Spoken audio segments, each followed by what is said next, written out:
Hello, can you hear me? You can go ahead. Please unmute and say.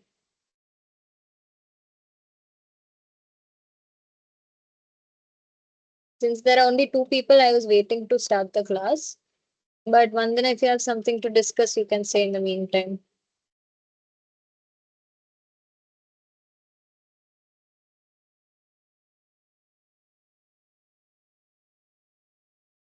If you are talking, I can't hear you.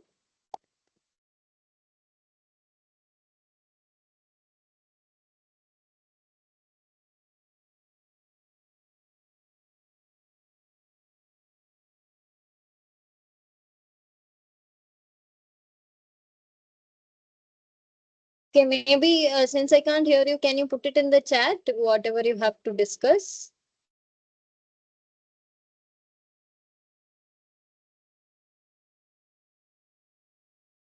Am I audible? Hello, am I audible? Yes, yes, ma'am. Okay, thanks.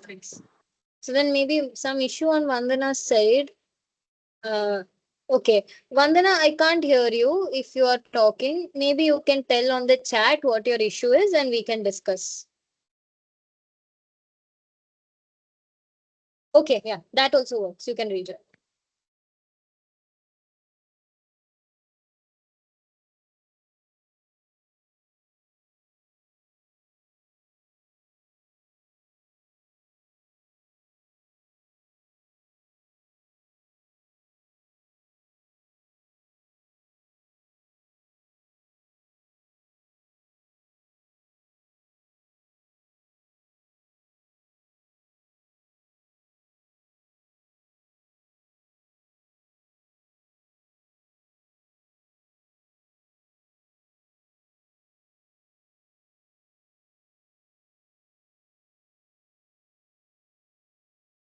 No, I can't hear you. You are not audible to me.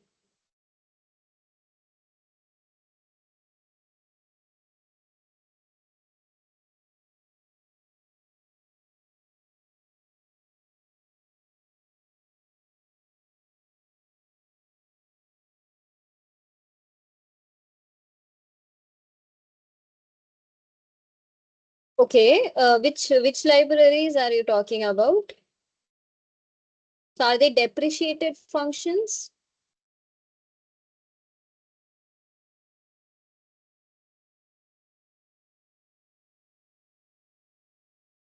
Okay. Which library is this?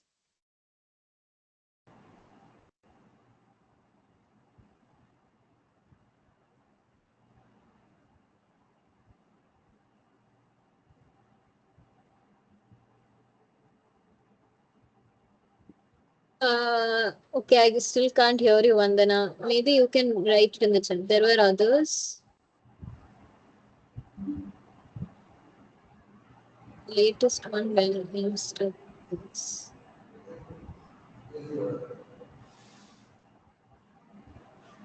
usually when a function is depreciated, there will be another function to use in its side. If you are not talking, can you mute?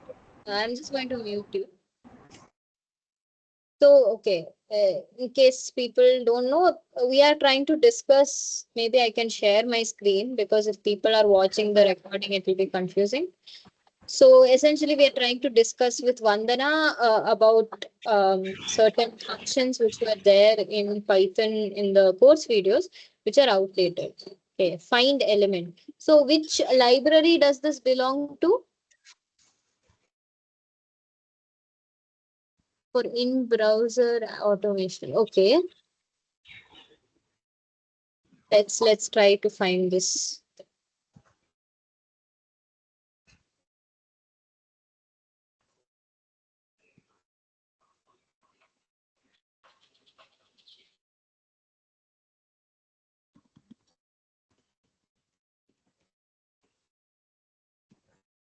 So is it this one?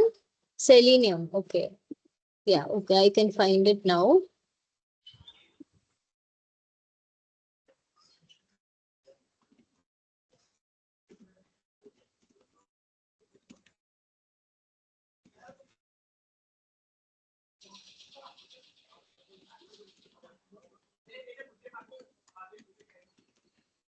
Earlier also you have to search alternatives. I see. So what is the, okay, can you give me some context as to what you are trying to do with Celebrium? So I can see it's for API, so it's for doing something relating to a website, right? It will be to interface with a website and you want to do some plugin or something like that. Can see that it's used for an API to interface with a website. So find element is probably to check for this thing. Week 11 browser automation videos of the course. Okay. So today we are going to discuss week 10. But yeah, I can just look at it. See, if the course videos are outdated, I can't do anything. I am not part of the NPTEL team itself. I am an external person who's coming to take these sessions for you. So your feedback is appreciated, but I am not the right person to tell to. You should probably raise this with the course instructor and the TAs who answer your discussion forums. Like my job, along with the other two PMRF TAs, our job is just to, do this. Okay, you want to know how to search the latest function. So I can see the Selenium, it still seems to show this find element. So what does it show when you use this function? What does it show?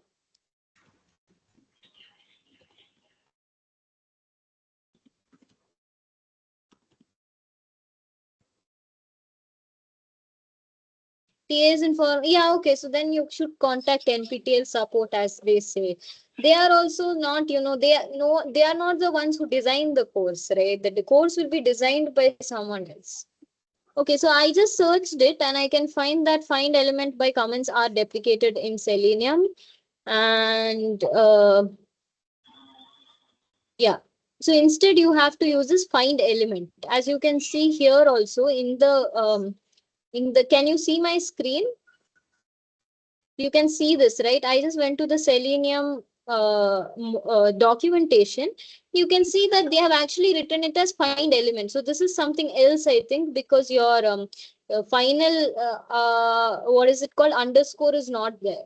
So why don't you try replacing it with this find element? So if you have any problems like this, the easiest way is to do what I did. It didn't take me much time, right? I just went to the documentation. I did a quick Google search and I immediately got this.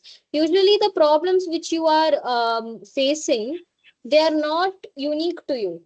You don't need to like, yeah, I mean, it's a good idea to look at the documentation regardless of whether or not you face problems, right? You should never be using a library blindly, is my opinion. Is that if you're going to use a library in Python, you should have a basic idea of what it is, what are the functions and all that. They might have, programming is documentation is not in Stack Overflow. Can you see this? This is Selenium's read the docs page. You can see that there is introduction, what Selenium is, what this is. Tell me any library. For example, if you see NumPy documentation, if you search, you can find it. And here you will find like even the latest ones. You can find the latest ones. You can also find old manuals in case you want to do it. Also, if something is deprecated, you can just download the old version of the thing. That's also an option, right? When you pip install, you can also pip install, so specific versions of a package also. That is also possible. So don't say things like we have to read the documentation of every library. That should be something you're doing anyway. Programming is not like, oh, if it works then it works, I will not be curious about it. You have to be a little curious during programming. You can't just say course is outdated or TAs are not answering. I don't know anything about Selenium or anything, right? I just searched and found it. See, if you want to learn from the videos of the course, you also have to be a little curious. The moment you face an obstacle, you cannot just be like giving up. This is my opinion. You can't, because in real programming, now at least you have some videos to watch, right? After this course, when you're going to solve a problem on your own, you're not going to have any video to refer to.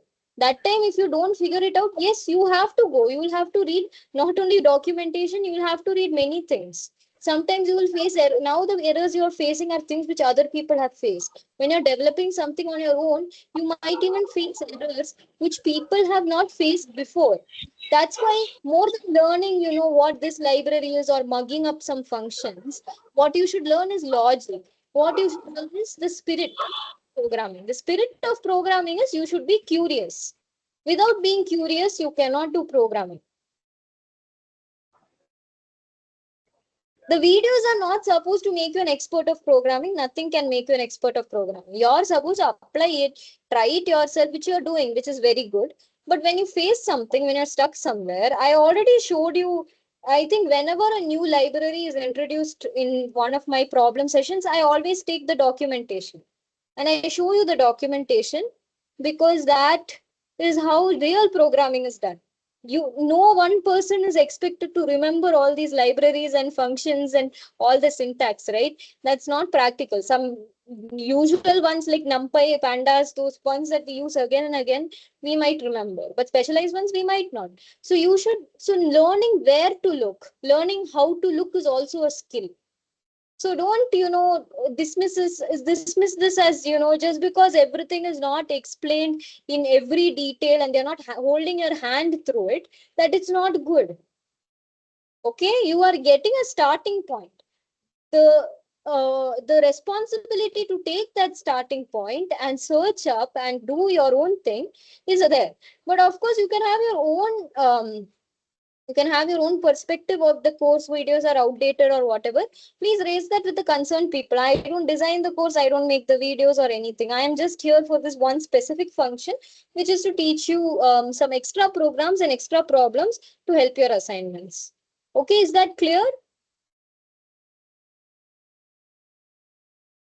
So you should learn how to look at documentation. You should learn when you get stuck somewhere, debugging it is very important. You shouldn't just be like, okay, this is outdated, which means this. They will never throw away a function without replacing it with something else.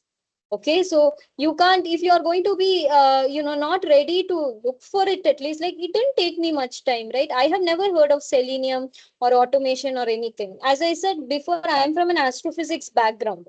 I learn these things when I teach you guys. So this is week 11's courses. That is what I'll be covering next week. So I haven't had the opportunity to look at it even.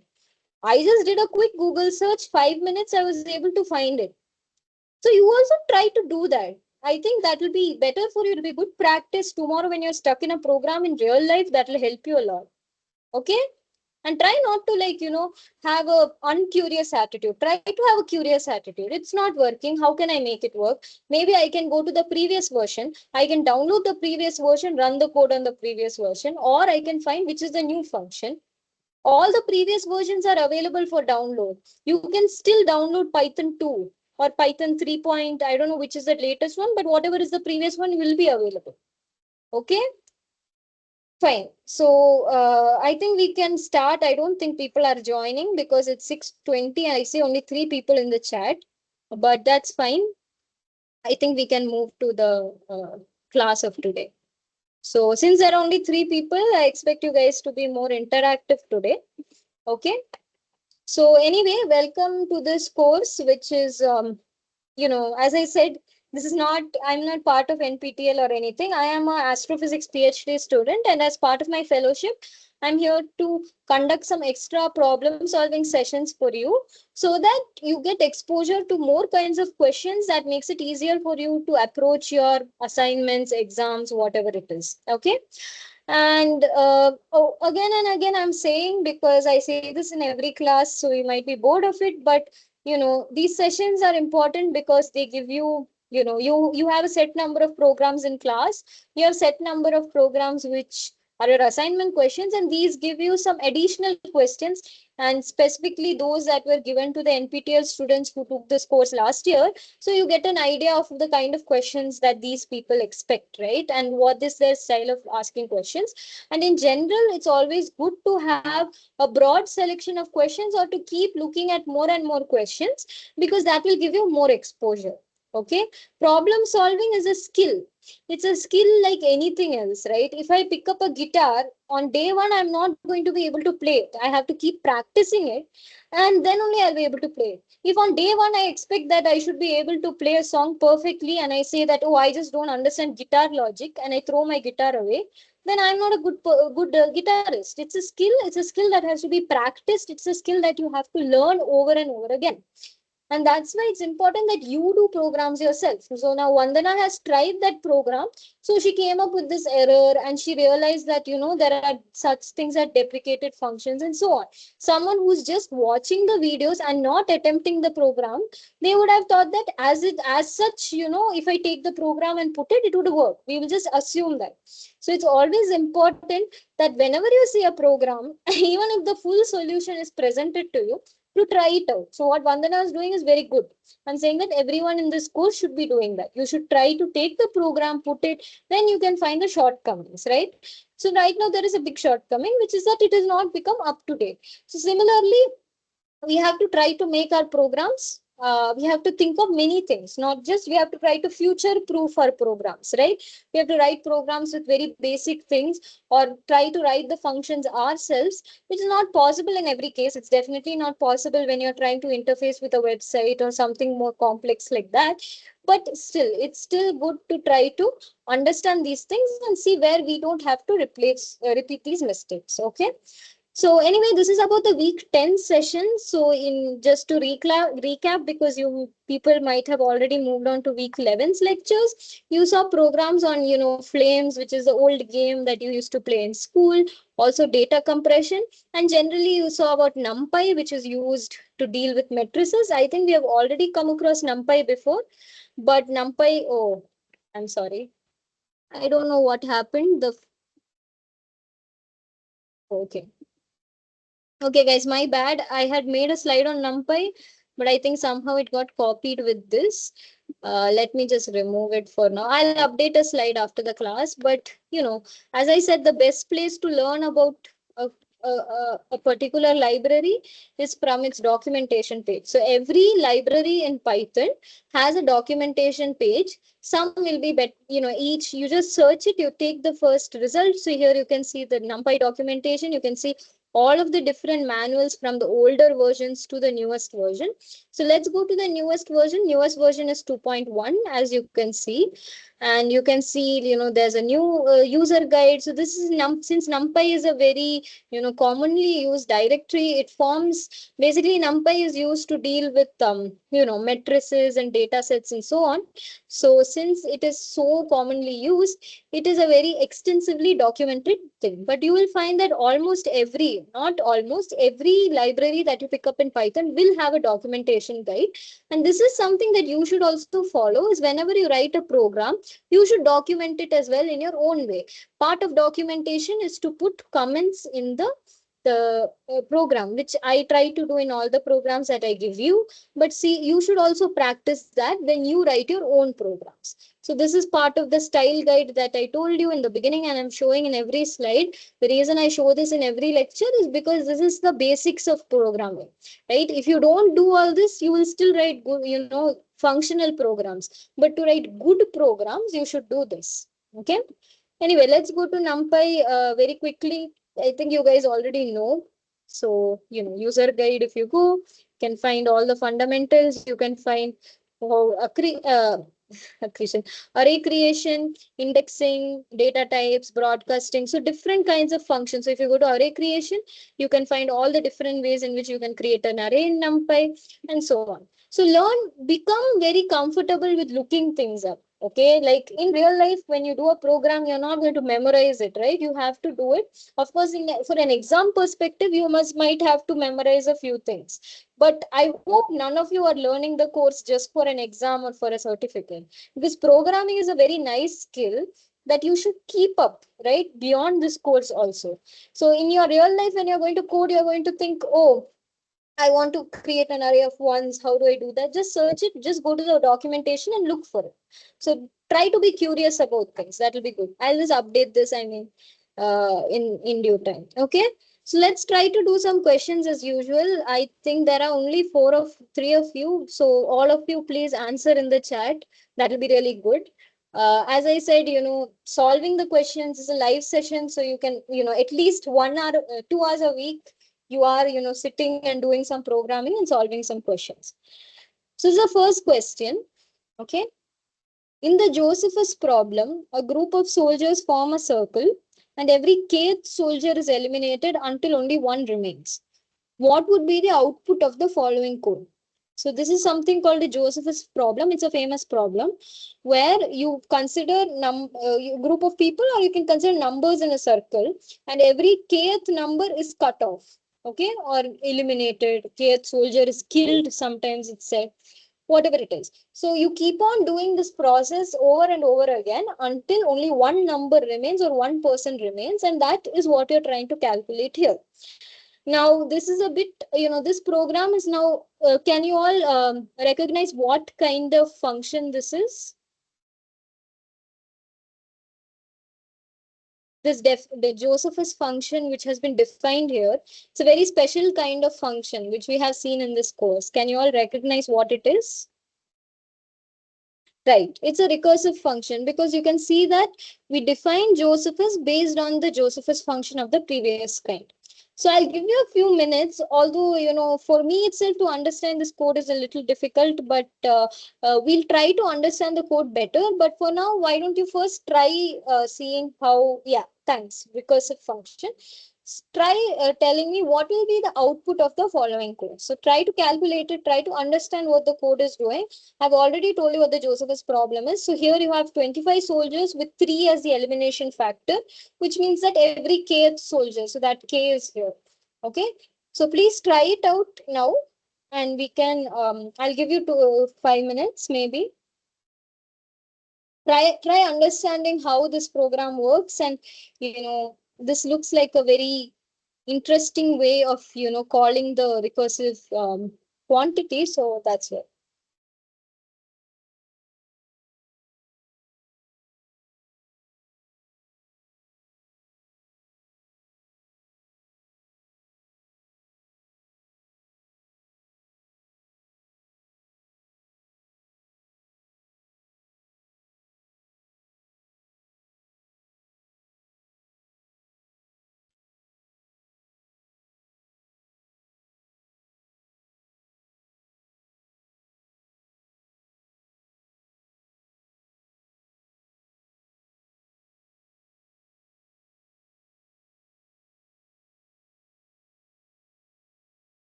If you cannot get the logic of the program, you can try to use the definition of the Josephus problem to tell me what will be the output of the code as well. Because I understand that the program looks a little complicated. It took me also some, I had to search around a bit to understand it. We're able to understand it well and good, but yeah, if you can't get the program part, try to use the definition of the Josephus problem to tell me what will be the output of the following code.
Any of you who are able to get the solution or are trying?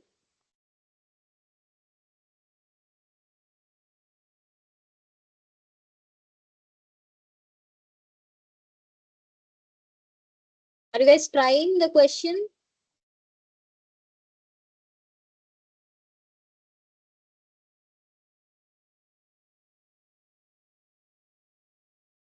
Trying. Okay, good. I'll give you 2 minutes. If you're not able to get the code logic, that's fine. I'm going to explain the code to you. But try to solve it based on the problem statement that is given to you. You know, like they're given this group of soldiers form a circle, every kid. So you can try doing that, right? And then you will get some result. Maybe that you can give as the solution because I've told you what the program does.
Any answers from any of you, or should I go to the solution?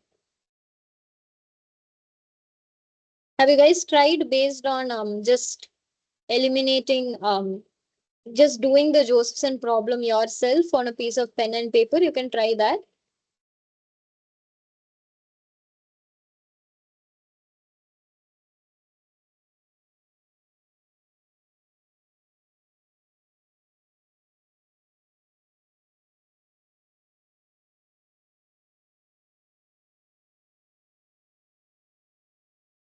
Someone respond something. It's very difficult if none of you respond anything. If you want me to go to the solution, say that. If you're trying, say that. I can see one person said they were trying 3 minutes ago. Others,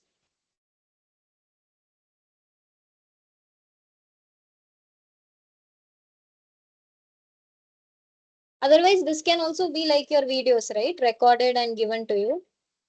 Not able to do with pen and paper also. Why? What's the issue with pen and paper? You have to just cut out the third number from 1 to 25, right? What is the issue you are facing?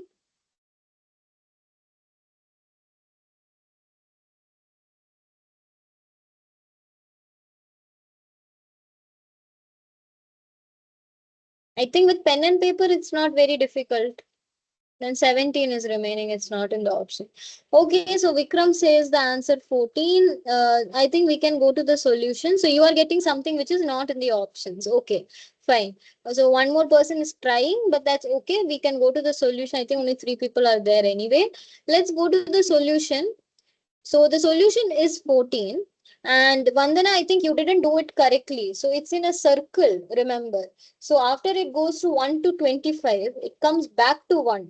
So you have to start, you can't just, you shouldn't start from the beginning. You have to keep going in a circle every time. Because I also tried this before the class. I wrote with pen and paper 1 to 25 and I did it in a circle and I tried it and it came out to be 14. So 14 is the correct answer. So, you please try it again, it will work out. Okay, so remember that it's in a circle. Okay, so it has to keep continuing. So first 1 2 3 4 5 6 etc, all the three multiples will go. After that it will go. So I don't have a diagram or anything. Maybe I can. No, it won't work. Okay, but yeah, if you write it down, because I wrote it down today, or yeah, today when I was preparing the slides, yesterday, today, when I was preparing the slides, I wrote it down and I checked, and it was coming out to be 14. So maybe you did some silly mistake. Okay. So now let's try to understand how this complicated looking thing actually gives us a solution to group of soldiers forming a circle and every soldier is eliminated. Because for me, I don't know about you, it's not really obvious how this combination comes. So I can understand n minus 1k, which means that first we have to solve for the n soldiers in a circle before, and we eliminate one of them. Then we have to now solve for n minus 1 soldiers in the circle, right? And so on. So for me, it's not immediately obvious why you have to add this k minus 1 modulo n. I somewhat understood plus 1. So there I was getting confused, so I searched it up because I was getting confused, and I found this nice Stack Overflow explanation where they had actually explained it in quite some detail. So before that, do you guys also have the same confusion that I am having?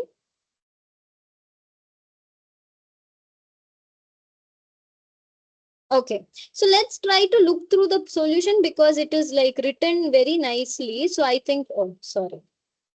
I think we can go to the web page. I've linked it in the slides so that you guys can look at it later as well. But let's try to look at the slides and we can try to understand. Okay, so this person has basically, this is the same thing. It's just written in C, so it looks kind of different. But you can see again the same kind of thing. N minus 1 comma k plus k minus 1 modulo n plus 1.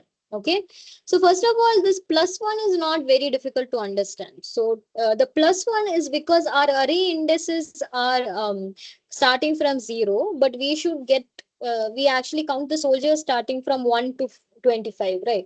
So that's why this plus 1 comes. So to forget about all this part where it is, having this Josephus blah blah blah modulo n. But the plus 1 is just because we have to correct for the 1 to 25, whereas Python indices from 0 to 24. So that's why plus 1 comes. Okay. So that part I hope you guys can understand. And n minus 1 is because when we have n circle, you can solve it by considering first n minus 1, n minus 2, so on, and that's how recursion works. And we have to always give a base case for recursion, which is in this case n is equal to 1. Okay, so let's go back to the explanation that was given. Okay, so this is the explanation, the first answer. There you can see that this is a very detailed explanation.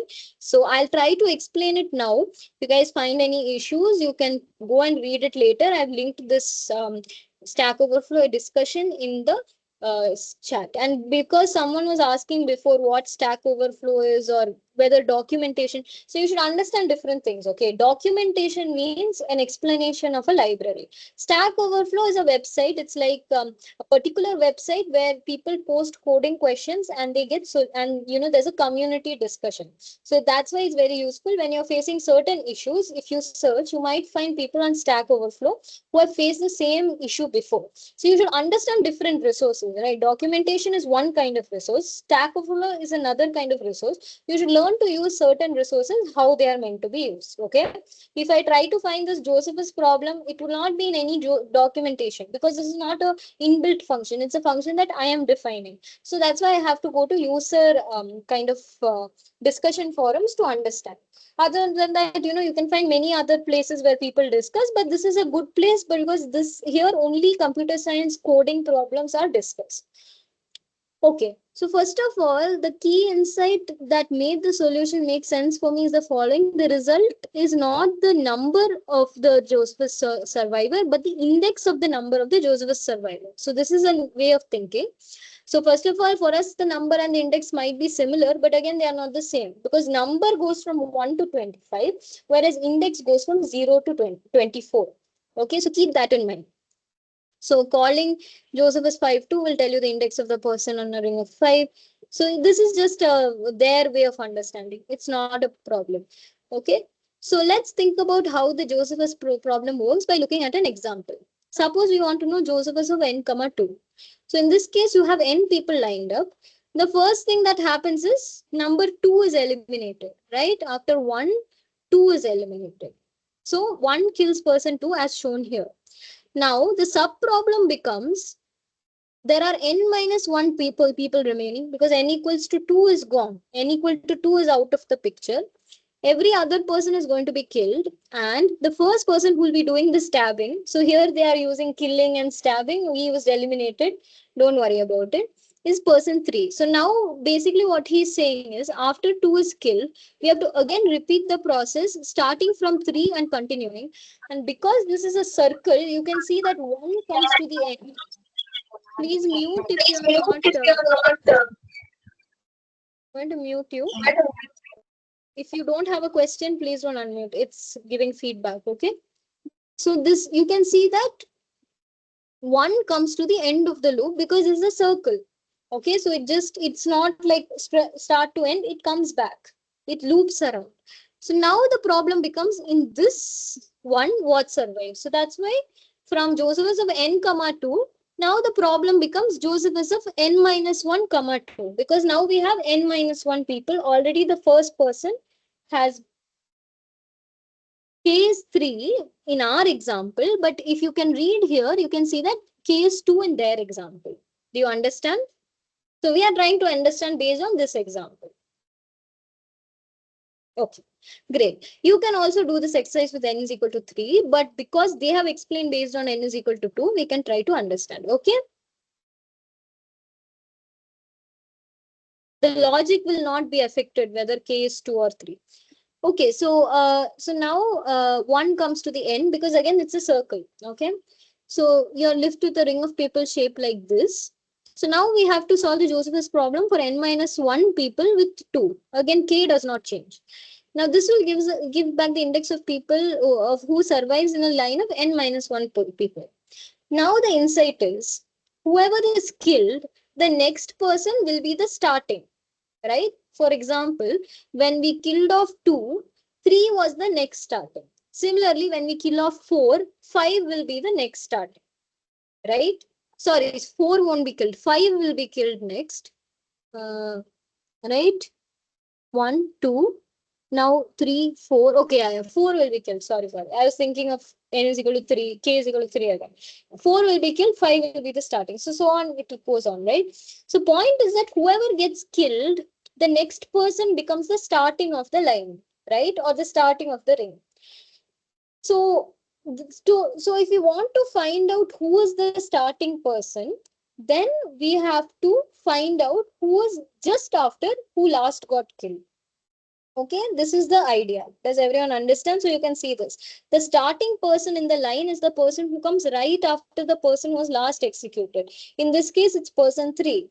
The one index position. So when they say one index, that means when we index something starting with 1. In Python, what do we use? We use 0 indices, right? Where the index starts with 0. So keep that in mind. So the one indexed position of the survivor in the ring of 4 people is given by Josephus of n minus 1 comma 2. Right? So next, basically I'm saying the next survivor will be given by n minus 1 comma 2. So we have to go to n minus 1 comma 2 minus 1.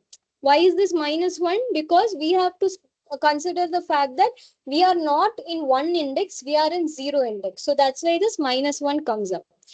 And we have to add to 3, because after 3, the next survivor minus 1. So we are, sorry, this minus 1 is because it's just basically going to the thing. Okay, that's why. So minus 1 is because we have to go consider that. 3 is because we are starting from 3 now. And to get to our final position, in other words, the survivor is given by the position this one. So 3 is because after k is equal to 2, 3, right? So k is equal to 2 plus 1 gives you the next starting position. Then you try to find out the next survivor. Once you find the next survivor, you do minus 1 because you have to go back and index, because this is calculating based on one index. Okay. And modulo n is because you have to loop the whole thing around. Okay. You cannot just go in a line. You have to loop the whole thing around, and that's why it's modulo n. Okay, so this is the logic. Finally, we have to give a plus 1, okay, because of this, because of the 0 indexing, issue. Oh, there is an extra minus one. Why was there an extra minus one?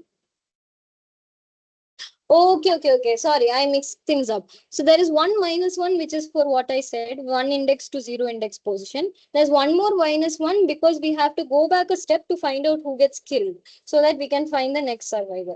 So that's why it's like that. You can try to read this on your own, you will understand it. It is really difficult if I try to explain it, but basically the idea is every time we have to identify who is the next starting position. The next starting position is the next person from who just got killed. So that's why we have to go forward that many steps. At the same time, we have to go modulo n because it's looped around in a circle. And this plus one minus one is just to take care of the effects of the zero indexing versus the one indexing, which is starting from counting from zero versus starting counting from one. So you can see that and all is explained here. Here is how it is arbitrary k. So instead of k is equal to 2, if you apply to k is equal to thing, so here you can see that we want to generalize it to work for arbitrary k, not just k is equal to 2. So in that case, you can imagine that you have an array like this, right? Hello, And hello. yeah, yeah, I can hear you. What is the issue? Yeah, I'm audible now. Yeah. So I was asking like when we do in pen and paper the same thing. So I have made a circle 1 to 25 where I start from 1 and I'm cancelling every third element. So Yes. so when I reach 24 in the first round, so 24 is the element that is cancelled last.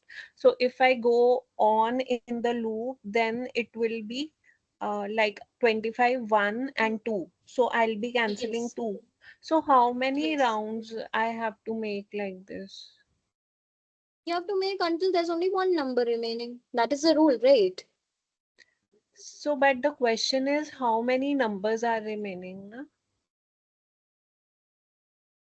No, that's not the question. What is 14? 14 is the number that remains. Yeah, okay, the number that remains, the single number that remains. Yeah. What else Okay, will it be? I thought the total numbers that are remaining. Okay. No, you have to. This is iterative. Why do you think we needed recursion? If it was just one loop, then we just need to go around, cut off all the multiples of three, right? That's it. You have to keep doing it until only one number remains. Yeah, That's understood it. now. Yeah. That's why this solution is so complicated, because once you do it once, you have to now start from k plus 1, as you can see here, k plus 1, loop all everything around so that 1 2 3 follow, and then k minus 1. Now again you have to compute. Again, you have to compute starting from k plus 1. Now the array starts from k plus 1. You are calculating the Josephson for n minus 1 things, and then you have to go one step back so that the you can get the survivor. So you're shifting forward by that many steps, because this will give you the next starting point. And then you're going modulo n so that you can wrap around. Again and again you're doing this, and then you're taking care of the fact that we are one indexed, whereas Python uses, or any programming language uses, zero indices. And that's how you get this entire solution. So to summarize, there are few different things here. Okay, one is that every time you kill off a person, now you start up with an array which is n minus 1 times log.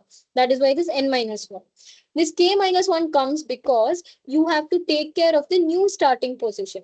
And this modulo n comes because you keep going in a circle. So you can't just reach the end of the array. You have to go back to the starting. So modulo n takes care of that. Plus 1 is because the whole thing has to be adjusted for the fact that this is a starting counting from 1, whereas we usually start counting from 0. Okay, this is the idea. So if you guys have any doubt in this, I'm not spending more time because we're already quite behind time. So try looking at it at the Stack Overflow page, and try to understand it as well. Okay. Okay, great. Fine. So let's go to the next question. This is easy. You should all answer very quickly now. Let's try to speed up. What is the purpose of lower and upper methods in Python and strings? This is a very easy question. Okay. A. Others. At least one person more answer. I can see four people in the chat.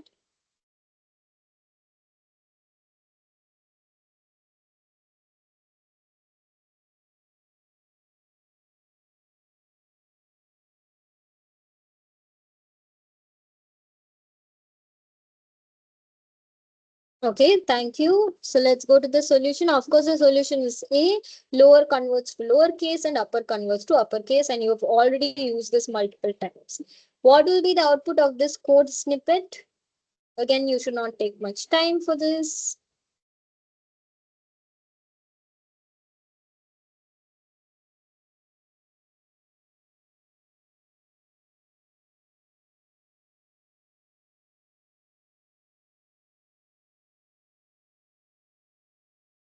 Okay, again A, others.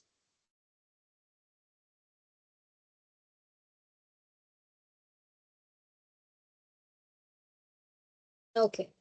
Okay, thanks guys. Yes, the answer is A because here actually the word apple is replaced with orange. So you can see that this becomes orange, banana, cherry, orange, date.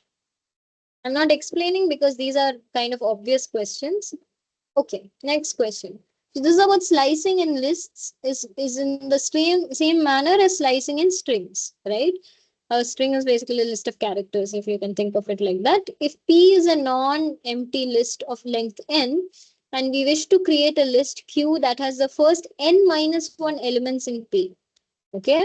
So only the n first n minus 1. So we want everything except the last element. Select the correct implementations of this program. So this is using slicing. This is a multiple select question. So please answer correctly.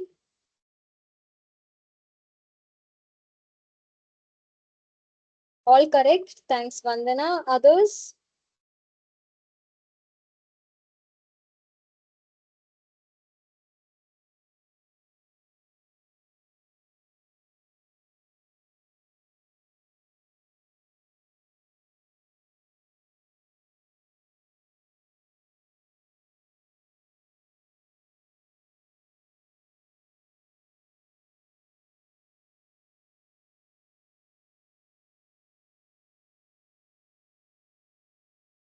Yes, all are correct. So remember always in slicing, like when you write range, the number of the last one will not be included, right? Like when I put minus one, that is the last element, but it is not included in my slice. So it's like when I write range up to 5, it's just 0, 1, 2, 3, 4. 5 is not included. So that's very important to remember. These are the small things where we might get confused. So please keep these in mind. Okay, as you all said, all of them are correct. Next question. Correct answers about the metrics which is given here.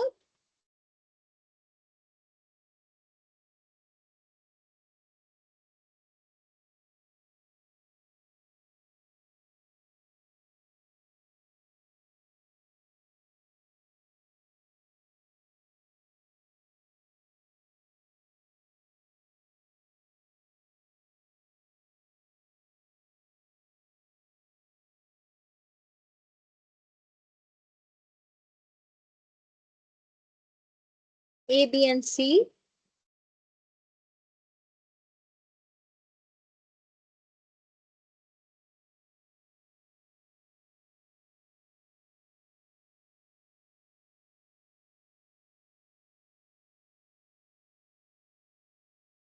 Others?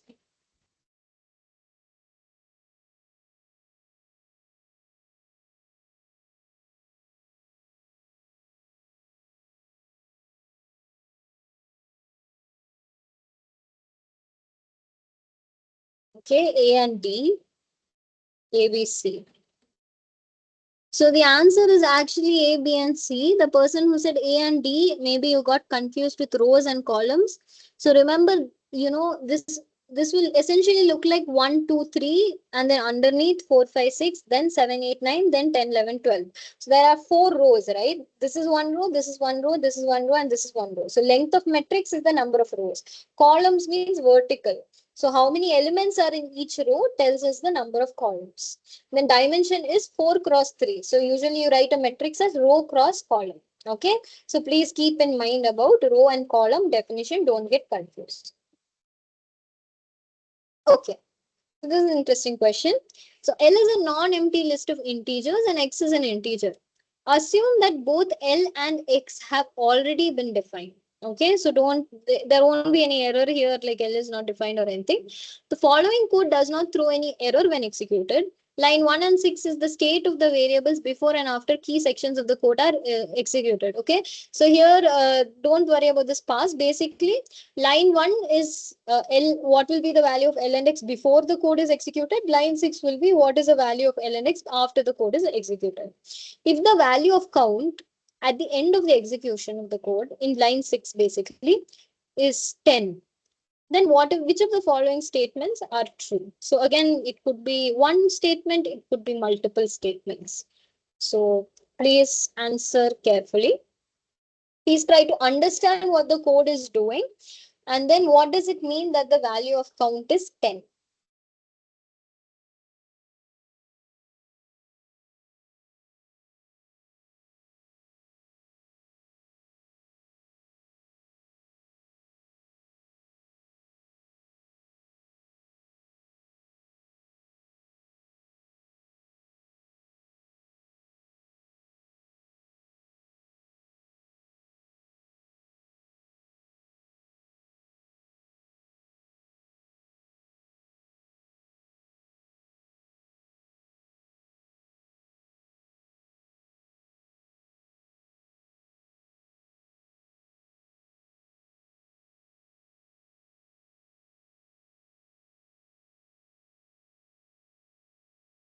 Okay, no, there's no answer.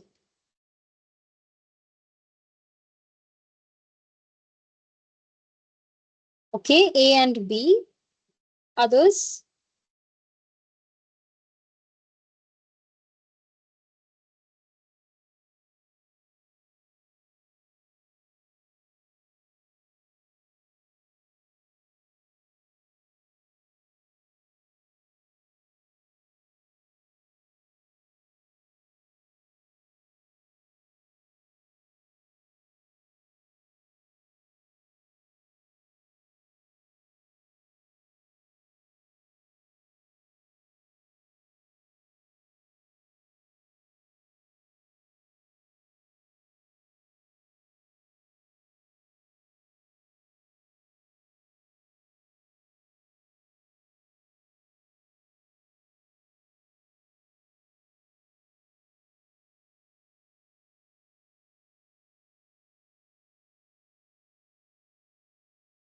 Others in the chat? Any other questions? Any other answers in the chat?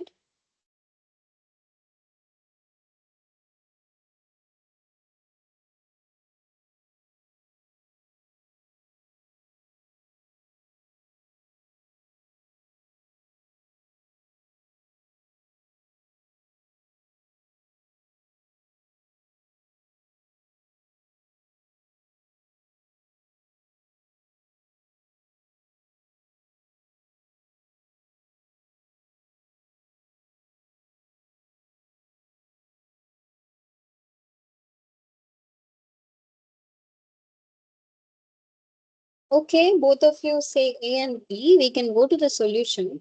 The answer is actually A, C, and D. To understand this, let's forget about line 4 for a second. Okay, when will you come out of this loop?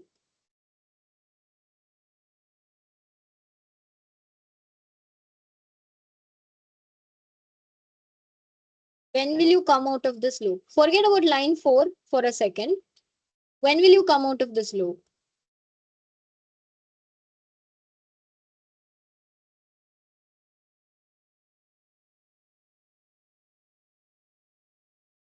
When length of L is 0, not less than, you can't have a length less than 0, right? That does not make sense. You can't have negative length. So when a length of L is 0, that's when you come out of this loop. So the fact that this has executed and given that the count is 10 at the end, that means that after the loop, the length of L is 0. Then only it would have come out of the loop, right? That's why D is correct. If it has removed, what does that mean? What does it mean that count of 10 resulted in the code executing? That means originally there were 10 elements in the loop, in the array, and all of them were removed, and that's why the loop was over. So that's why before the loop executed, at line number 1 the length of L is 10. Okay, so do you understand C and D? Do you guys understand C and D? Okay, good.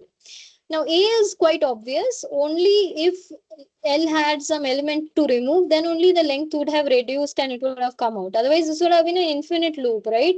It would have continued forever because X is not there. So it will never become zero. So it will, it would have never come out of the loop. So X should have been an element of L. And why is B wrong? Because the fact that just by removing a single integer x, the entire loop was able to become zero shows that originally this list was just x, x, x, x, x, x 10 times, right? That is why when x was removed one by one 10 times, the list became zero. If any other element other than x had been there, the length of L would have never become zero, which means this would have become an infinite loop. It would have never come out of the loop, right? You guys understand the logic? Okay, so that's why A, C, and D are correct. So there were no different elements in it. All of them were the same element, and that the evidence for that is that the loop ran. The loop ran and it gave some solution. So it's not a very good program. It's for one specific case and it works. Like if a list is made of the same integer over and over again, then we can use this program. But if even one integer is different, then this will give me an infinite while loop because never will the length of the list become zero. Okay, do you guys understand? Okay, good. I think we can go to the next question. So please think about it. Okay, like some things you should like use your brain also a little bit. So assume that L is a non-empty list of positive integers. Also assume that list is a distinct collection of numbers. So here all the numbers are different. Okay, no two numbers are alike. Consider the following code. Question 7 and 8 are based on this code. Okay, so this is a code. I'll show it in the next screen also. So this is my code. So here, look at the code carefully and try to understand. So the question is, if flag is true at the end of execution of the code given above, which of the following statements are true? Note that the options should be true for any list L that satisfies the conditions given in the common data. Multiple options could be correct. Okay. So this is the thing. So basically, try to figure out what the code is doing and you'll automatically get what the solution should be. Okay, so I'll give you some time. This will block the view, I guess, so then I'll minimize it. Okay, I'll look at the chat from my phone, or I'll try to look at the chat from a different device because I don't want to block the screen.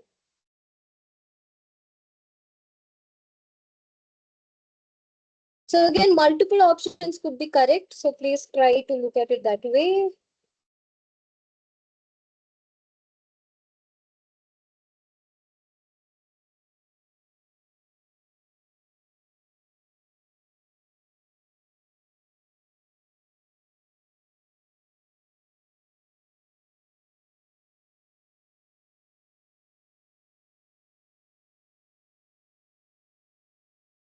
Please put your answers in the chat. I'm trying to monitor the chat from a different device so that doesn't get blocked when I open the chat window. No answers here.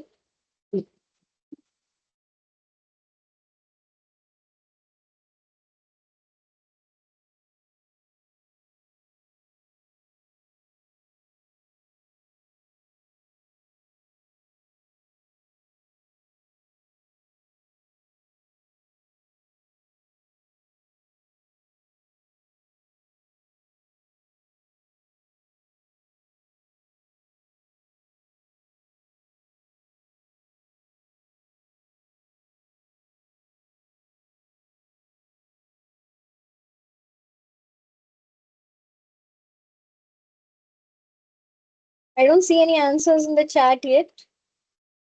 Not there. Is it not updating for me? No, there are not.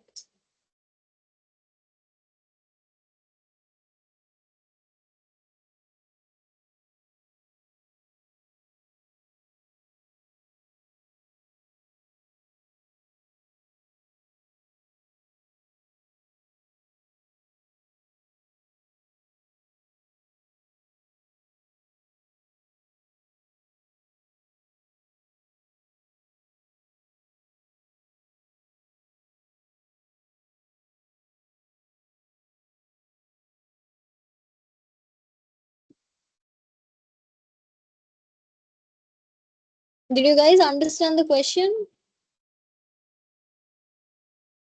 You guys understand the question? I don't see any answers yet in the chat.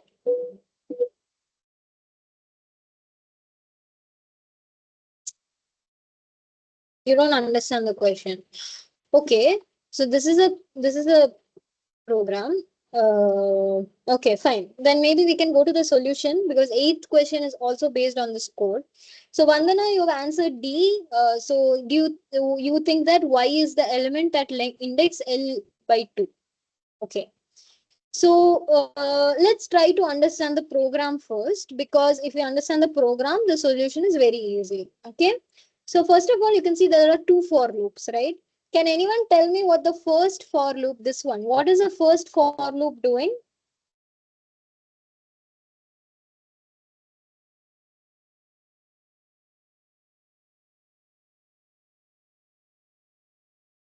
What does this for loop do?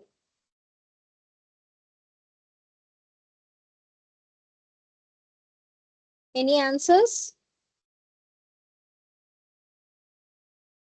Okay, that I can also see, but what does that give me? What does that do? If I add x for all values of x, what does that mean? I'm getting the sum of all the elements in the list, right? That is the sum of all the elements in the list. Okay? In simple words. So this is the sum. Okay? Now, you have a flag which is initially set to false. You have y which is initially set to -1. Now, what are you checking in the second loop? You're going through each and every element and you're checking a very specific condition, which is x into length of L is equal to s. What does that mean? That means that x should be the sum divided by the number of elements.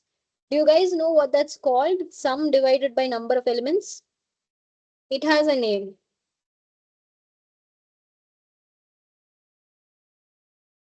Average, mean, arithmetic mean, whatever you want to call it. It's the average, right? So what is this loop doing? What is this for loop doing? The second for loop?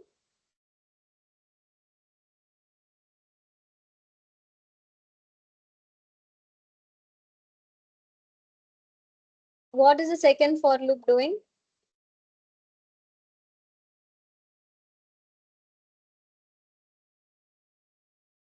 You guys told me x into x being s by L, s by length of L is the average. So what is the second for loop actually doing? Did you guys answer, or maybe it's not updating? Okay.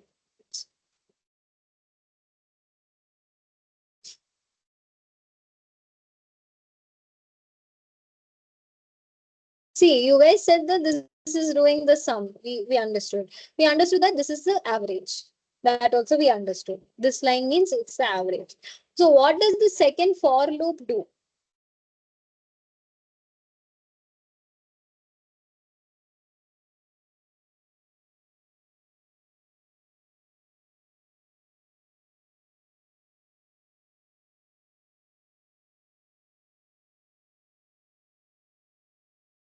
Someone, anyone? Any answers?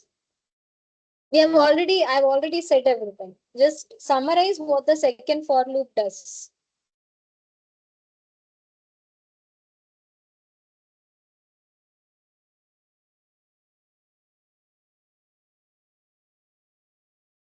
No, sum of elements is this.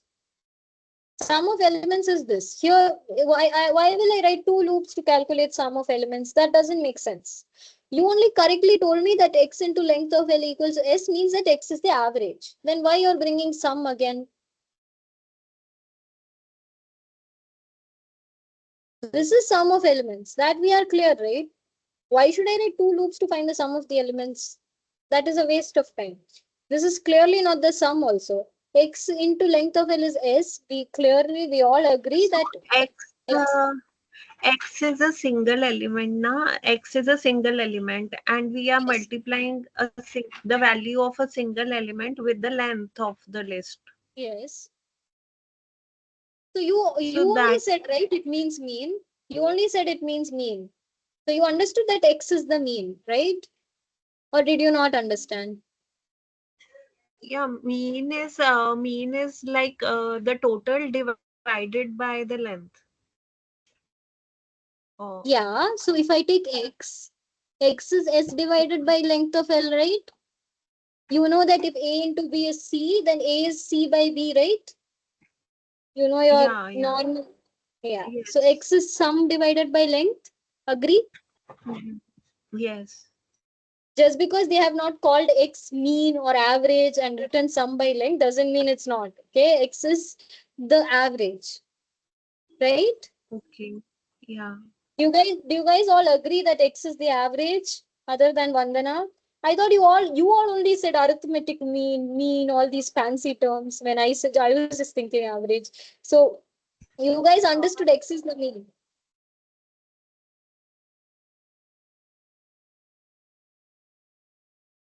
This is not complicated, guys. You understood this is the sum. We are checking if sum divided by the length is x. Or in other words, x into number is sum. This will only be true if x is the mean. So here, what you're actually doing, I'll just tell because none of you are able to summarize it for me. Here, what I'm actually doing is I am checking all the elements of the list, and then I'm checking whether any of those elements are the mean. If I find the mean of the list within the list itself, if I find it, I set the flag to true. I set y is equal to x. That means that y is an element in the list of L because y is equal to x. X is an element in L. So if this condition satisfies, then yes, y is an element of x. And if because we know that y is element of x because they said that if flag is true at the end of execution of the code, that means that it went into this condition, it found the mean. Only if it finds the mean, it puts y as x, which means y is an element in the list L and y is the mean. Only if it finds the mean within the list will it go into this loop and set the flag to true. So essentially, this is a program that is trying to check if the mean of a list is within that list itself. If it finds that mean, then it is setting the flag to true. Otherwise, the flag will be false at the end. Do you guys all understand this? This is not a difficult program. As I said, try to write things down. Try to understand, right? Use your mind a little bit. Don't just see s plus equal to s. X means s is equal to x plus s. We all know that. But try to see what that represents. If I'm starting s is equal to 0 and I'm adding all the elements to s, that means it's a sum. If I'm dividing by length of L, that means it's an average. You don't always have to have, S to be written as SUM sum and X to be written as average. Of course, it's good to write like that. But in this program, clearly it's not written so that you think a little bit. You should be able to think and identify also. Okay, fine. So the next question is also based on this same program. Assume that L is a list of the first n positive integers where n is greater than 0. Under what conditions will the variable flag be true at the end of the execution of the code given above? So now I explained in detail what the code does. So under what condition can I get a flag to be true? Please answer in the chat.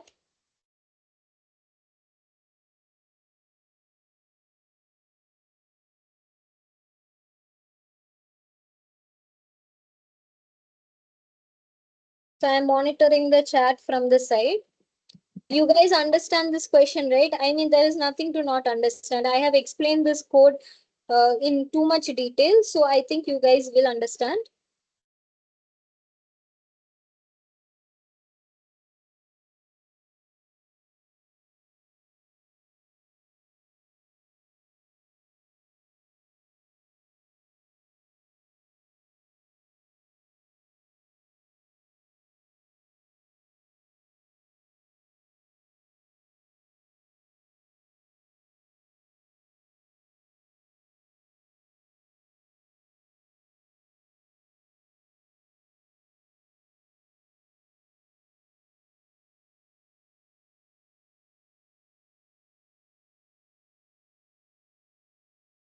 Okay. Vandana says A. Other people, others?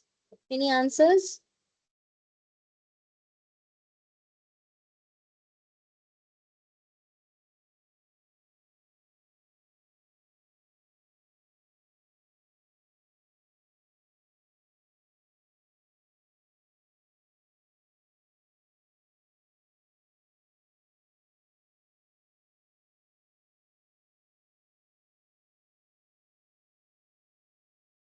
Any other answers, guys?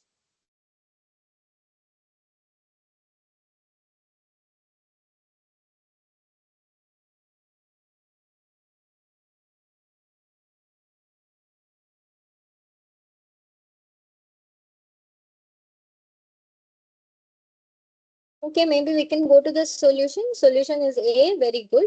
So basically, suppose you have odd numbers, then you have a clear middle, and that middle is the mean, right? So you have 1, 2, 3, 4, 5. Imagine, then 1, 2, 4, 5, 3 is the middle. So 3 is the mean. Whereas if you have 1, 2, 3, 4, 5, 6, then the mean of that is 3.5. And remember, this list does not, this function or this code does not calculate the average. It only tells you whether the average is present in the list or not, right? In the case of even numbers, the number itself will not be present in the list, right? Because 1, 2, 3, 4, 5, 6, there are, the mean is 3.5. 3.5 itself is not an element of the list. That's why only for odd integers we will get such a true condition. Okay, so I hope this is clear to everybody. Only Vandana answered this question, but others, I hope by hearing the solution, you understand what is going on. Okay. Okay, maybe we can go to the next question because we should also do the programs. Okay, guys, please answer. Let me check it here itself. Please answer in the chat about this question now.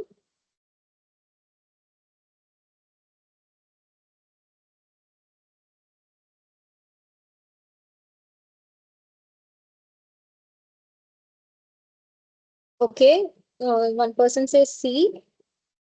Okay, one person says D.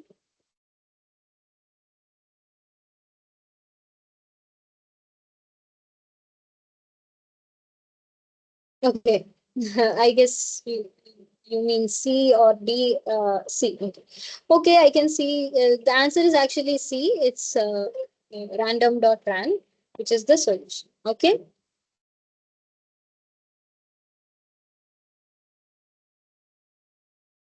Okay, Yeah, fine. first Let's go I to the next thought question. So, yeah, first I thought int, then I thought int maybe integer, maybe negative also, but the question says 0 and 1. So yes, correct. So you are correct when you corrected it. So good. And then, okay, so this is the next question. Maybe again, I think you guys can see my screen. Okay, good. So select the correct implementation of a program that creates a text file named pattern.txt with the following content. So these are all the options. Okay, don't get confused. This is the file you have to create. So you can see AZBYCXDW. You have to create a file which has these lines in it. Okay. So please put your answers in the chat, which is the correct answer.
I don't see any answers yet.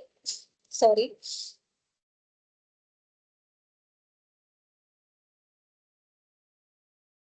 I hope you understood the question. You have to basically create a text file that reads in this way. A, Z, B, Y. These lines should be there in the text file. So for that, which of these options is correct? That's the question.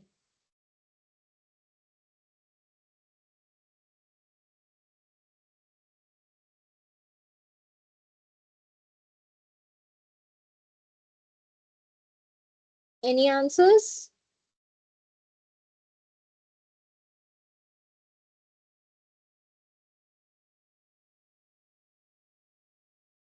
Okay, I can see one. Vandana says C. Others?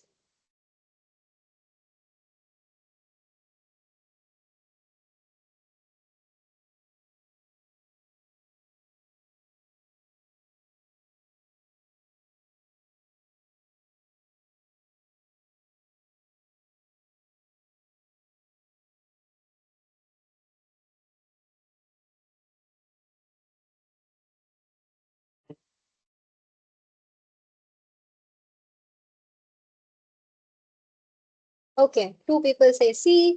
C is the correct answer. So very good. So here, just try to, instead of trying to understand the solution, let's try to eliminate why the other things are not correct. So first of all, we have to write a text file, right? So opening in read mode is wrong. So we know that option A is immediately wrong. Now we have to decide between option B, C, and D. Now you know that there are 13 lines, right? Because there are 26 alphabets and they are paired up in two. So we want only 13 lines, whereas here you can see the number of lines which is written is actually 26. We don't want that. We want only 13 lines. So that's why it should be between B and C. So what is the difference between B and C? You can see that B and C are looking exactly the same, except for this one if loop. Okay. So what does this if loop do? You can see that if loop adds a new line character to every line except the last line. So you can see that in the actual text file also, we do need a new line.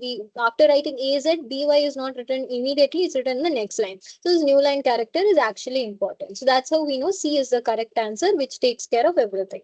And of course, how is A and Z written together? I think we did a program similar to this in one of our programming assignments. You can see that we are taking the first letter and we're taking the last letter. So you know that when you use minus 1 basically reads the array from the backwards, right? So minus 1, minus 2, minus 3, etc. So you're just combining the first and the like the nth letter reading this way and the nth letter reading that way. You're combining them together. There's an extra minus 1 because when we read this way we start from 0, but when we read this way we start from minus 1. Okay, I think this is fairly easy.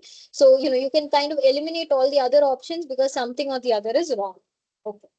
Okay, great, fine. Now we can finally go to programming assignments. We are little late in this class to the programming assignment. I tried to start it by 7, but today we are a little delayed. It's okay. I have 4 programs today. Let's try to do at least 2 in the class. As usual, I will share all the programs with you on the Google Drive. So please, I encourage all of you to go and do the programs on your own so that you can get a practice. If you face any difficulty in any of the programs, including the ones that we discussed in the class, please mail me. So I can just share those links right now because people usually ask about it. So this is my mail ID.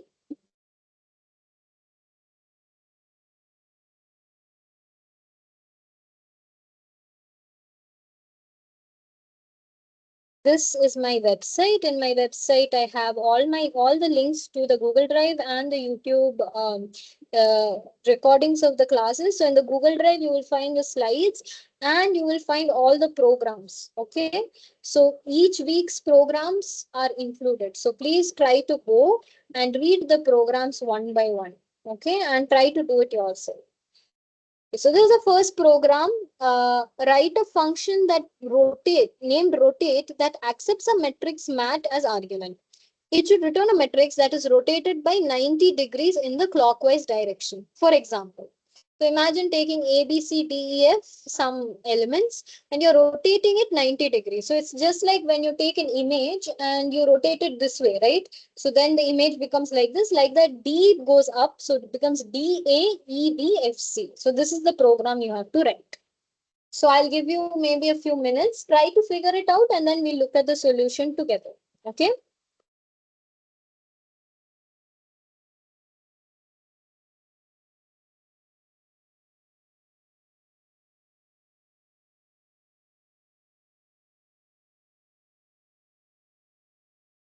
I'll give you maybe 10 minutes and then we can look at the solution together.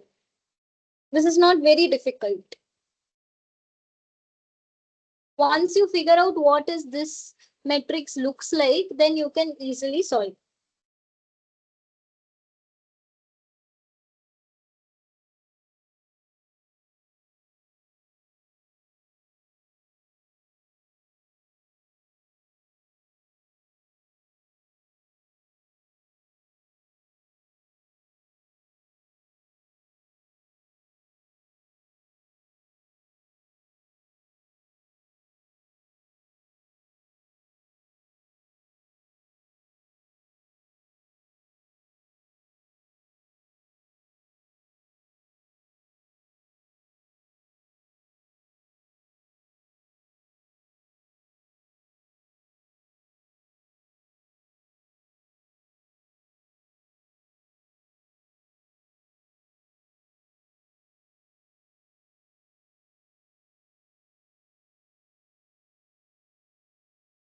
So I hope you guys are trying.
Okay, I can see that Vandana has given the solution. Transpose the matrix and swap each row. Okay, great. So as you can see, this matrix is basically, so the key here is to understand that this is basically the uh, transpose of the matrix, but reversed, right? What will be the actual transpose? It will be A, D, B, E, C, F. Whereas here we have D, A, E, B, F, C. So it is, you have to take the transpose and then reverse it. So let's look at the solution that I have. Vandana, oh, sorry, this is something else. Okay. So let's just, okay. Sorry.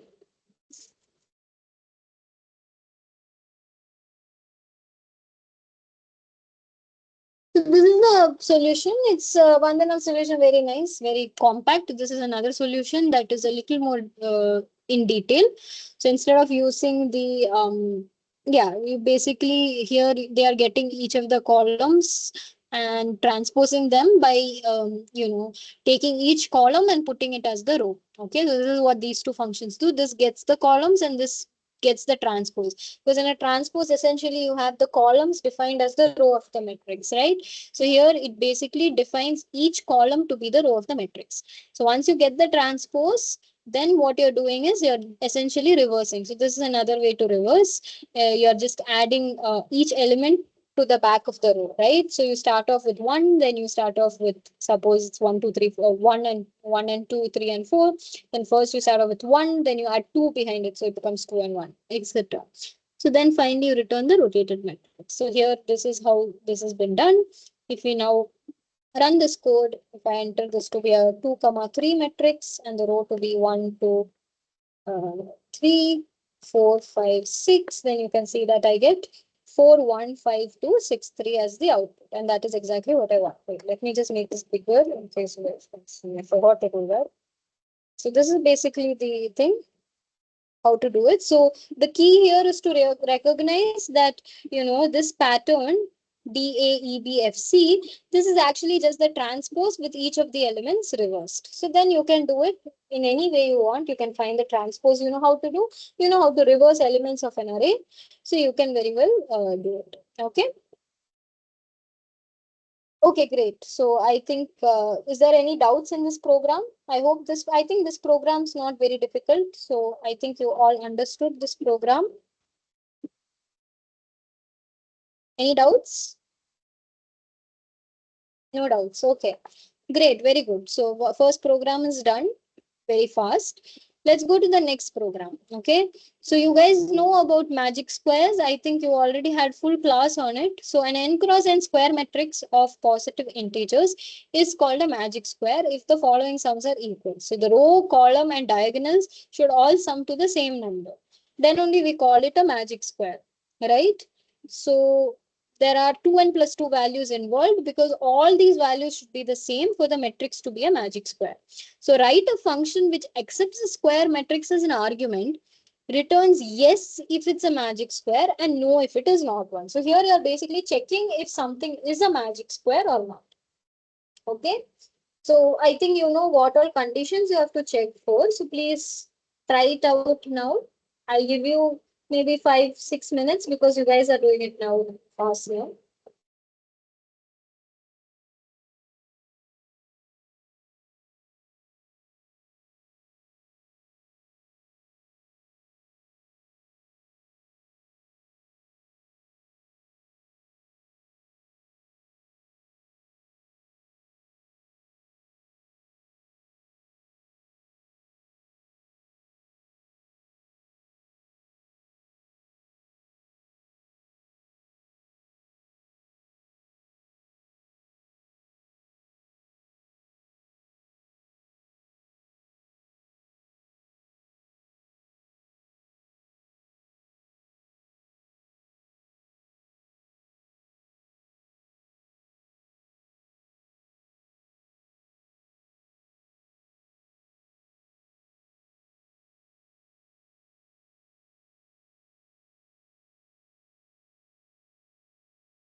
Hope you guys are trying. I'll give you a few more minutes.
Any answers? Anyone?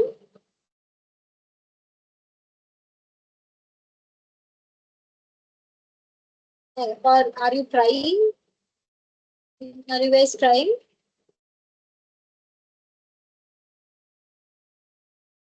I'll give few more minutes and then we can discuss the solution.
Okay, maybe we can go to the solution so that we can try to do one more question before the class stops. So, mhm, okay. So here basically this is the function to check whether the matrix is a magic number or not. So here you can see that first we are getting the dimension of the matrix, then summing the first two diagonals. So you can see that there is one diagonal which is just 0, 0, 1, 1, 2, 2, 3, 3, right? The other diagonal will be I and m minus I minus 1. So you can think of it. So it will be like, for example, 0, comma 4, 1, comma 3, all those numbers, right? 2, comma 2 and 4, comma 0. So if you check this, you can find that this is actually how these diagonals are there. So first of all, we can check the two diagonal sums itself. If they are unequal, we can return no, and we don't have to compute all the sums, right? If any two of the sums are different, then that itself tells us. Then we can get the row sum and the column sum. You can do first the row sum and the column sum also. It's up to you. Then you have to check if not r sum is equal to column sum is equal to any of the diagonal sums, then we can return no. So if it has gone through everything, then all the requirements are satisfied and we can safely return yes. So I think this is straightforward. So let's just put a very basic magic square, which is just this. This is obviously a magic square, and it gives me yes. Whereas if I give something like 1, 2, 3, 4, that gives me no. Okay. So this is how the program works. Any doubts in this program? I can see, I think only few of you are left in the chat, but those of you are here, any doubts in the program? I think it's not very difficult. It's a straightforward program. You just have to calculate sums and then satisfy the check whether they are all equal. If any two are not equal, then obviously it's not a magic square. Okay. So the next question is maybe this will take a little bit of time. So you can do this if you want. So you are given certain details of a trains that stop at a station. Your task is to store these details in a nested dictionary. So a nested dictionary is a dictionary within a dictionary. And you know what is a dictionary? It consists of keys and values, right? So the first line of input is n, which is the number of trains that stop at the station. After which n blocks of input follow. The first line in each block corresponds to the train's name. The second line in each block corresponds to m, which is a number of compartments in the train. After which you have to put m lines of input. Each of these m lines has two values separated by a comma, the name of the compartment and number of passengers. So you have to create a nested dictionary called station dict. Okay, the keys of the dictionary are the train names, and the value corresponding to each key is another dictionary. That's why it's called a dictionary, nested dictionary, because the values of the dictionary itself is another dictionary. The key of the inner dictionary is the compartment names in the train. The value is the number of passengers in each compartment. So in case you don't understand, this is how it looks. Okay, so this is my dictionary. You can see that I have two keys, which is my Mumbai Express and Chennai Express, which are two different trains. The values of these keys are itself dictionaries, and in this dictionary, the keys are the compartments S1, S2, S3, and the values are the number of passengers in each compartment 10, 20, 30. So this is the structure that you have to end up with, and this is the problem statement again in case you guys want to see. So this is just an idea of what you have already done, which is defining a dictionary with keys and values. This you know how to do, but here you are putting an extra layer, which is that the dictionary should be a nested dictionary, which is a dictionary within a dictionary. So please try it out. I'll give you some time.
Are you guys trying?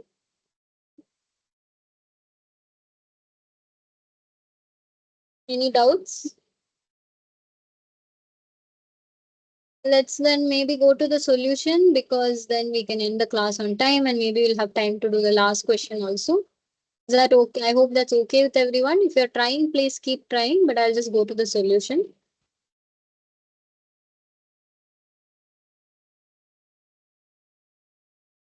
So here you can see that basically it's a very simple program. I just need to define a dictionary which is which has another dictionary within. So this is just an exercise to check whether you know how to define dictionaries properly or not. So as you remember, just have to keep the different things in check, right? First, we have to see how many trains are there. That tells you how many keys are there in the original dictionary, the bigger dictionary, which is the station dictionary, right? And then for each of those stations, you enter the name, sorry, for each of those trains, you enter the name of the train and then enter the number of compartments, so that then you can define an inner dictionary which gives you the compartment name and number of people. Then you can simply get a station dictionary of to be the train dictionary. It's essentially train dictionary of compartment is equal to the count. So this is how you define things. And you can see that this is the inner dictionary. So I'll just write it here.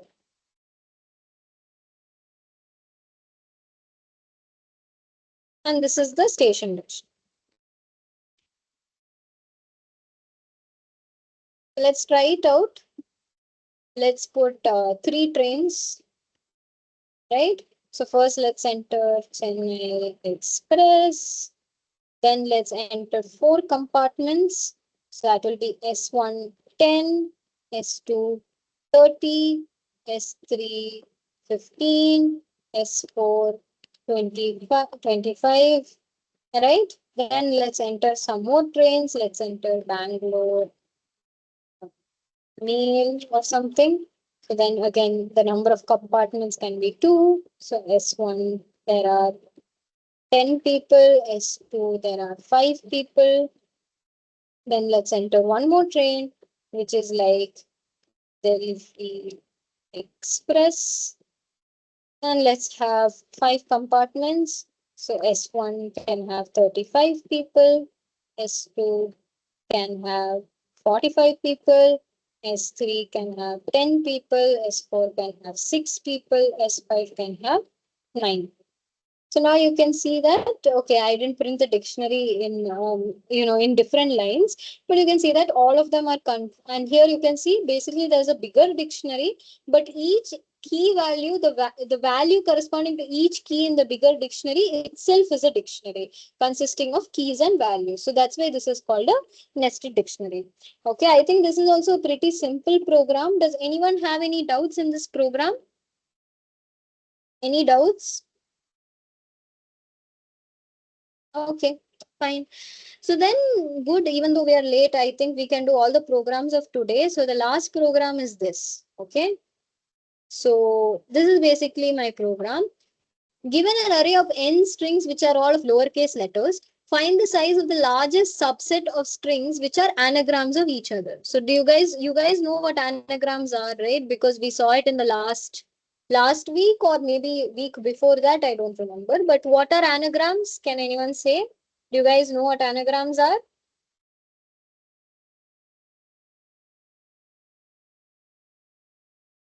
Yeah, okay. What are they? What are anagrams?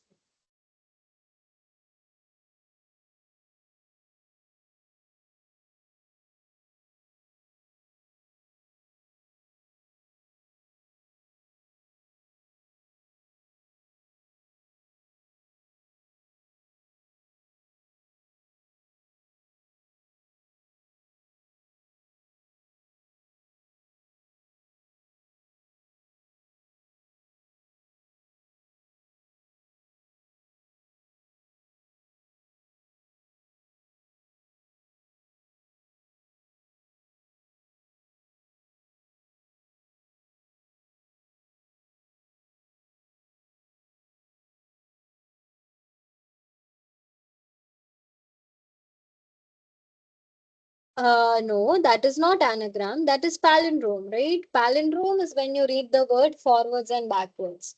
Anagram is when the same word has this, when two words have the same letters but just in uh, shuffled order. So, for example, care, C-A-R-E, and race, R-A-C-E, they are anagrams of each other. Whereas race car is a palindrome because if you read race car forwards or race car backwards, both are the same. So anagram and palindrome are different. Okay. Anagram is when the same content is there in both the words, like race and care. So race has R-A-C-E. If I rearrange the letters, I can get care, which is C-A-R-E. Is this clear? Because only if you understand what is an anagram, you can do the program. Okay, good. So, sorry. Okay. So here you can see that the input is you give a series of words. So here you can say ant, magenta, magnet, tan, gnamate. These are all given. And the output is 3. Why is the output 3? They check what are the maximum number of anagrams that are there. So you can see here that ant and tan are anagrams of each other. But also magenta, magnet, and gnamate, they are also anagrams of each other. All of them have the same letters, Magenta, and then they are just shuffled in the other two words. So this is the largest number of anagrams in this is 3 because this has 3 and this has 2. So just to see if you understand what this program is, if the input is cars, bikes, arcs, steer, what should be the output?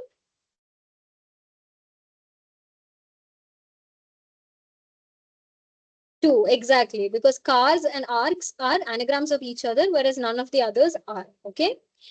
So essentially now if I go to the, yeah, maybe we can go to the solution, or wait, we have 10 minutes. So maybe you guys can try it out once and then we'll go to the solution in couple of minutes. Just try it out for 5 minutes. Just 1 second, I'm getting a call.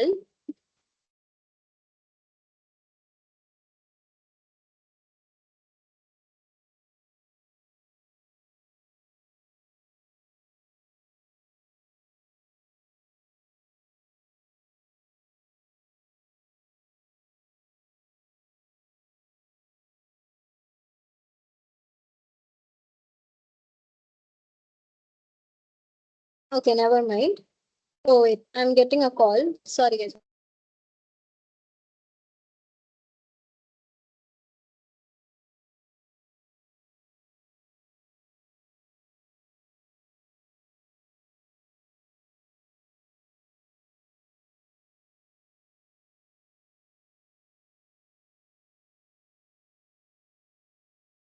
Sorry. Just try it out, guys. Maybe okay, we have only 7 minutes left. Maybe I'll go to the solution and you guys can try it out in your own time also. As always, solution will be given to you also. So let's try to go to the program. Okay.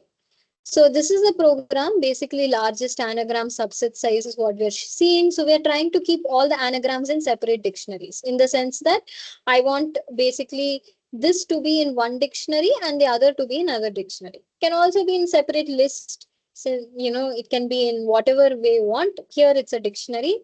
Again, programming is where you can show your full creativity. Okay.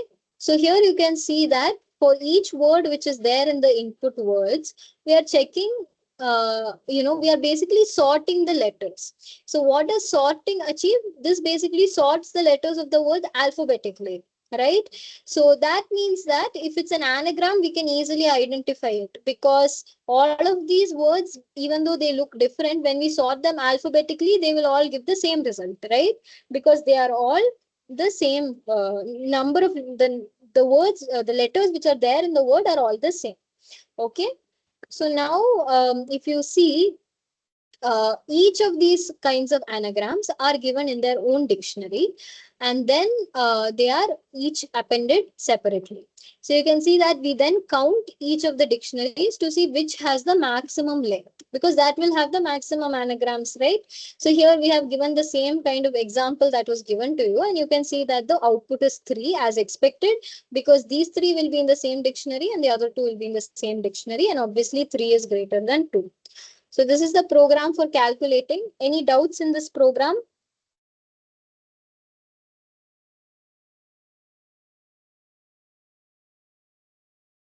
Any doubts in this program?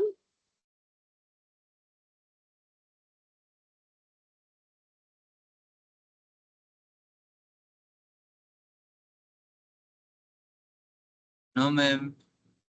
Okay. Value is having value of length of word. No. Value is having the length of how many words are there in the dictionary. So for example, this will give 3 because there are 3 such words, right? Each of these is stored in a dictionary. So it's seen how many of them are stored. That's how the concept is. So we don't want the length of the word. That is useless to us, right? We want how many of the anagrams are there. Do you get it? Okay. Fine. I think in that case, we can. That was the last program I had today. So, as always, these are, we are nearing the end of the class. So, we are going to have two more of these sessions for week 11 and 12. And same time, Mondays, 6 to 8. So, I've already shared my email ID and my GitHub link. So, here you can please mail me anytime throughout the week. If you want something specific to be discussed in the class, can mail me in advance so that I can prepare slides on that or I can read upon it in advance. Because as I said, I also, may only have time to look through these specific assignment problems and programs that they've assigned to me. Sometimes I don't get time to look through all the course videos in detail. But if you guys are facing if difficulty in any of the course videos, please let me know. I will go and read it and find out about it in detail. Apart from that, yeah, all the recordings, the lecture slides, and the programs of each week are available to you. Please make use of it. Don't just read the program blindly. Try to type it up, try to understand the logic, and write it on your own without seeing the solution. That is the best way for you to understand programming better. So, if there are no other doubts, I think we can end the class for today. Yeah, Uh, like after week 12, will there be any revision session also revision for any like overall doubts clearance overall for any of the week? And like will there also be any session with the course instructor like directly any questions to them? I'm not sure about the course instructor session that you have to ask them. On my side, I don't think I will be, I'm not sure if I will be holding any revision session, but you can check with the other two PMRF TAs. Like you have other two, there are actually three of us who are doing these sessions. I might not be able to do a revision session, but they might do one. So you can check with them if at all it's there. Apart from that, even Okay. after week 12, if you have any doubts, even if I don't hold a session, you can always mail me and I will respond to you. Okay? Yeah. Thank you. Okay, fine. Then, if that is the last question, I think there are no other questions. We can end for today. Thanks so much for joining. Have a nice rest of your week. Okay, bye, everyone. Thank you. Same to you. Bye. Yeah, thanks. Bye.